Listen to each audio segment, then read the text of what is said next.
Hello everyone.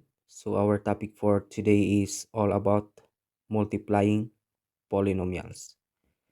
But before we proceed, kailangan muna nating i-recall yung mga index laws natin. So first, we have the product rule.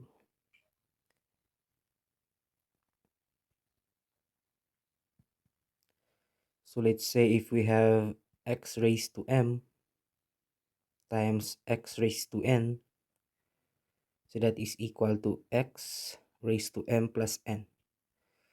So if we have common base, we usually add the exponent. So for example, if we have x squared times x raised to the third power, so that is equal to x raised to 2 plus 3. And that is equal to x raised to the fifth power. Or also if we have 3x cubed times 2x squared. So first, i-multiply natin muna yung ating numerical coefficient, C3 and then C2. So 3 times 2 is 6. And then i-add natin yung exponents. So 3 plus 2, so that is 5. And for number 2, we have here the power rule. Let's say if we have x raised to m, or the quantity of x raised to m raised to n, so that is equal to x raised to m times n. For example, if we have x squared, or the quantity of x squared raised to the fourth power, so that is equal to x raised to 2 times 4. And 2 times 4 is 8. Now, how about if we have a numerical coefficient? So let's say if we have the quantity of 2x squared raised to the third power. So ang gagawin natin dito ay i-distribute natin tong ating exponent sa ating numerical coefficient and then sa exponent ng ating variable. So first, kopyahin muna natin si 2 and then erase natin kay 3. And then next ay yung ating variable naman, si x. So i-multiply natin yung exponent ni x kay 3. And we need to simplify this. So 2 cubed, so that is the same as 2 times 2 is equal to 4 times 2, so that is 8. And then 2 times 3, so that is 6. And then for our last index law or rule, we have what we call power of a product.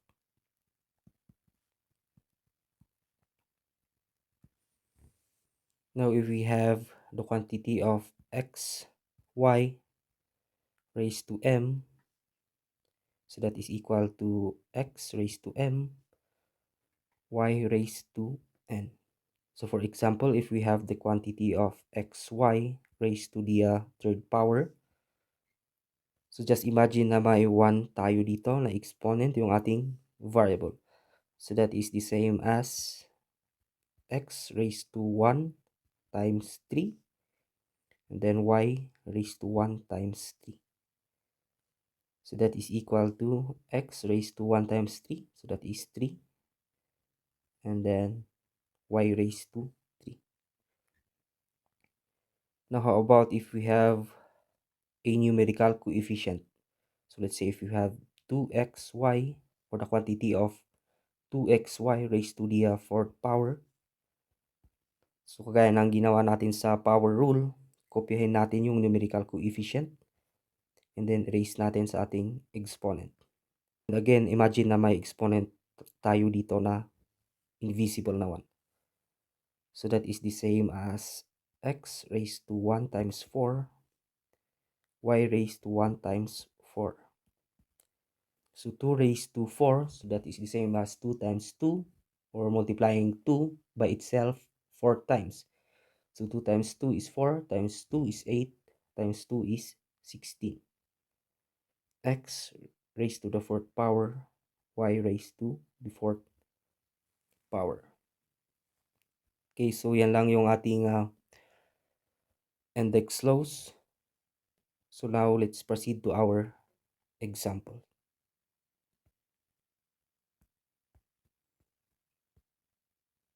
So number 1, we have here x raised to the 5th power times x raised to the 2nd power.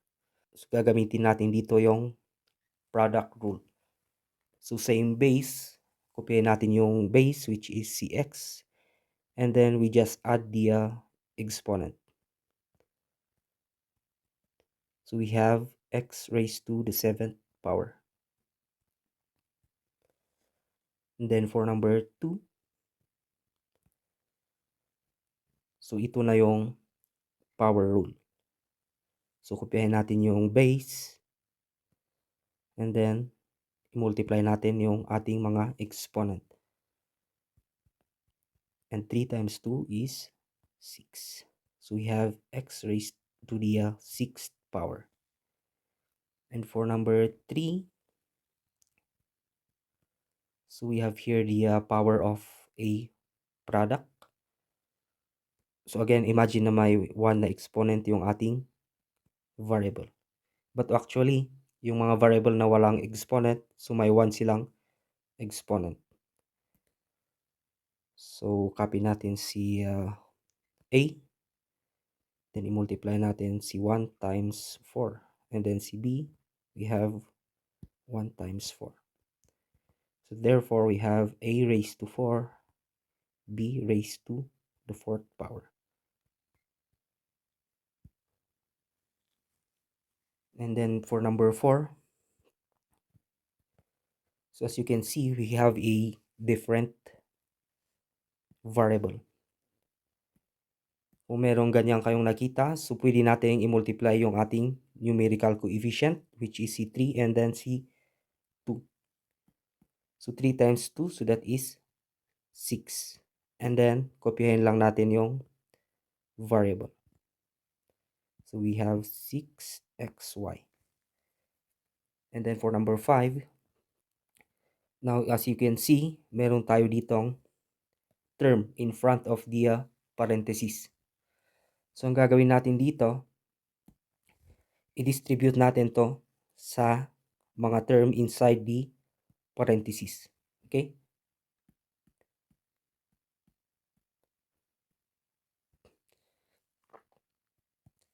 So first, we have negative 4x cubed times negative 2x. So that is negative 4x cubed times negative 2x. And then, kopyahin natin tong ating operation symbol, which is positive or addition. And then last, we have negative 4x cubed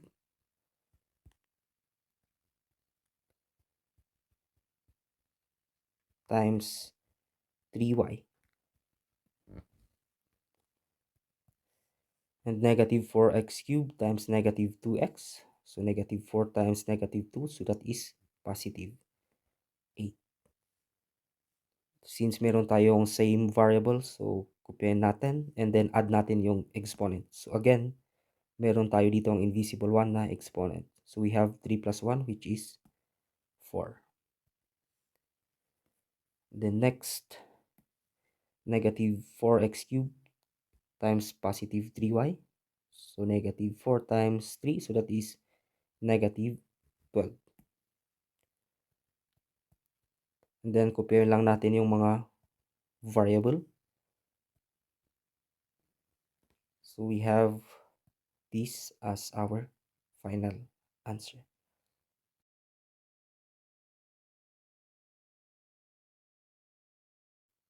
Okay, let's now proceed for more example. So again, parang sa number 5, we have a term in front of our parenthesis. So i-distribute lang natin yan. So 3y squared times 5y cubed. So 3 times 5, we have 15.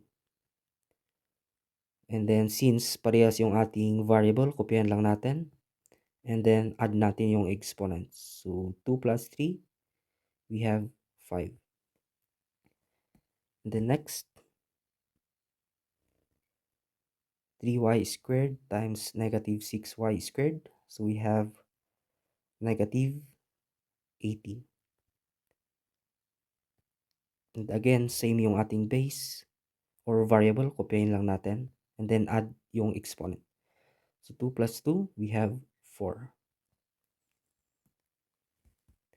Then this one also, 3y squared times positive 5y. So we have positive 15y. Add natin yung exponent. So we have 1 na exponent dito. So 2 plus 1, we have 3. And then last, 3y squared times negative 1.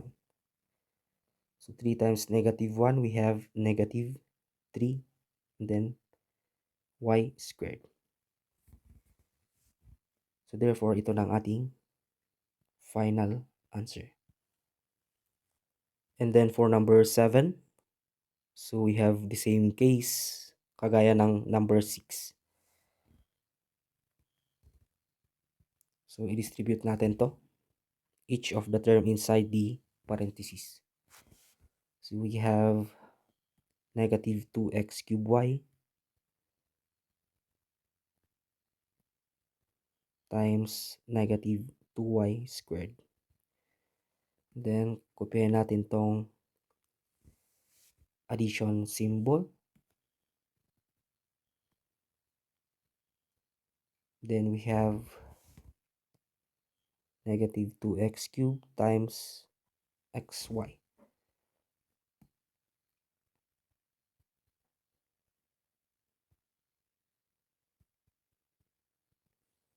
Then kopyahin natin ulit tong ating operation symbol. So we have negative 2x cubed y times negative x.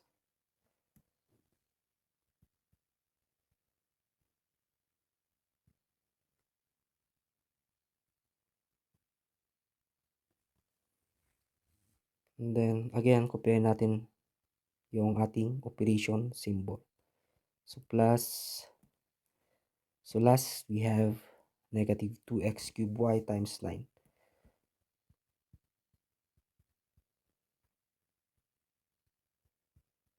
Okay, so let's now simplify. So negative 2x cubed y times negative 2y squared. So negative 2 times negative 2, we have positive 4. Now meron tayong same variable, which is cy. But first, kopyahin na muna natin yung cx cubed.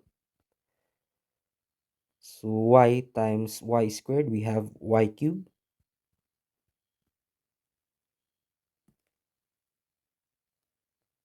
Then mag-proceed na tayo dito. So we have negative 2x cubed y times xy.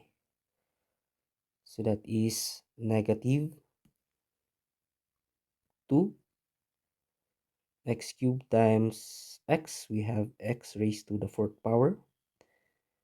And then y times y, we have y squared.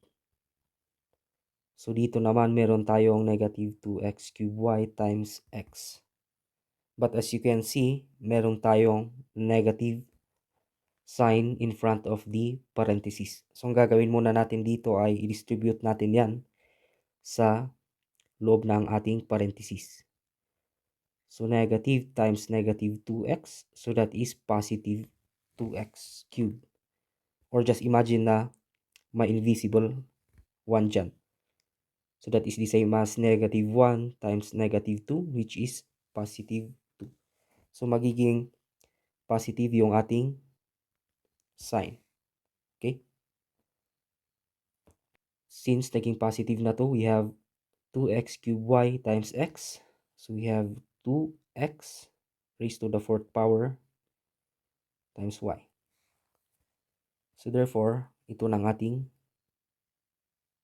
sagot. And then for number 8, so as you can see, we have a product of a binomial. So gagamitin natin dito yung tinatawag nating FOIL method.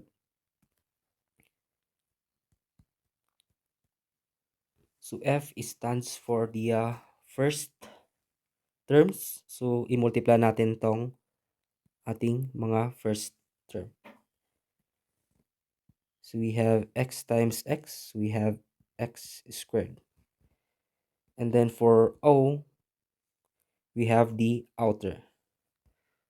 So multiply natin si x times 2. So we have 2x. And then for I, we have the inner terms. So multiply natin si 3 and then si x.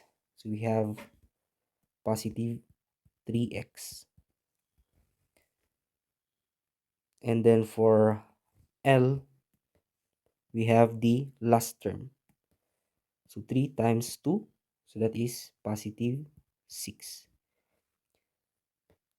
And as you can see, we have a similar term, which is C 2x and then C 3x. So now let's combine like terms. So we have 2x plus 3x. We have positive 5x plus 6. So make sure to tingnan nyo yung mga like terms sa inyong final answer. Okay? And for number 9, we have the same case with number 8. So first, multiply natin si 3x and then si 5x. So 3 times 5, so that is 15x squared. And then yung outer, 3x times positive 2. So we have positive 6x. And then we have the inner terms. So negative 5 times 5x, we have negative 25x. And then our last term. Negative 5 times positive 2, we have negative 10. And we have a like term. So let's combine that like terms. So we have negative 15x squared. So 6x minus 25x. So pwede niyong baliktarin yan kapag malaki yung sign ng bigger number. Kopyahin natin. And then baliktarin natin para mas mauna yung bigger number. So we have 25 minus 6, which is 19. So we have 19x minus 10. So ito ng ating final answer. Okay, let's now proceed for our last example. So we have here term in front of our parentheses. So dalawa na sila. So again, i-distribute natin yung term na to sa loob ng parentheses. So we have 3x times 2x, we have 6x squared.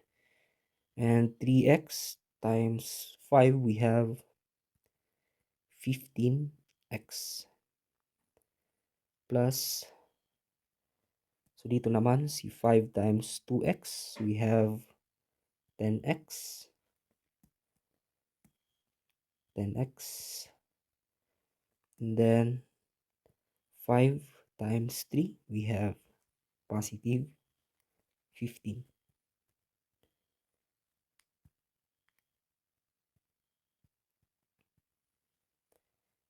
Now we have a like terms. So i-combine natin yan. So we have 6x squared plus 15 plus 10. We have 25x plus 15. So ito na ang ating sagot. And for number 11, we have here a product of a binomial and a trinomial.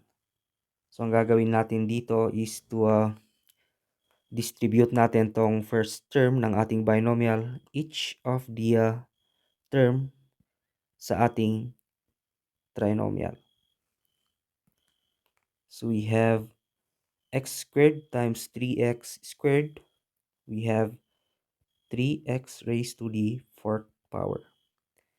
And then x squared times negative 3x.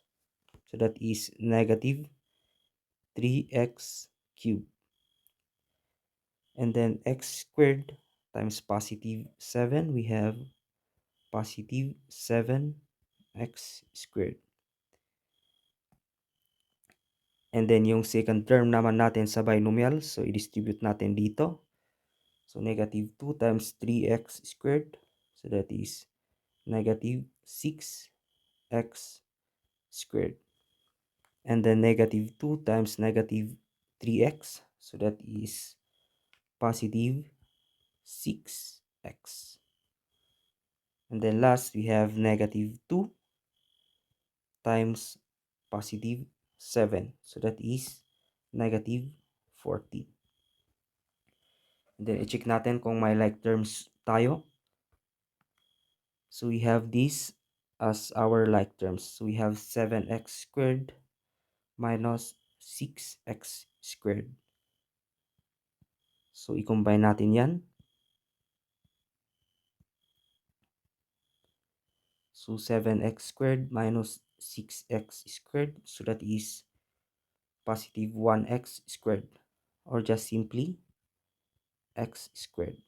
So kahit wag na nating isulat yung 1 na numerical coefficient natin.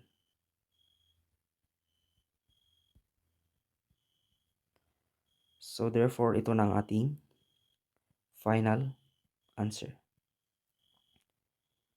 And then for number 12, we have here the power rule.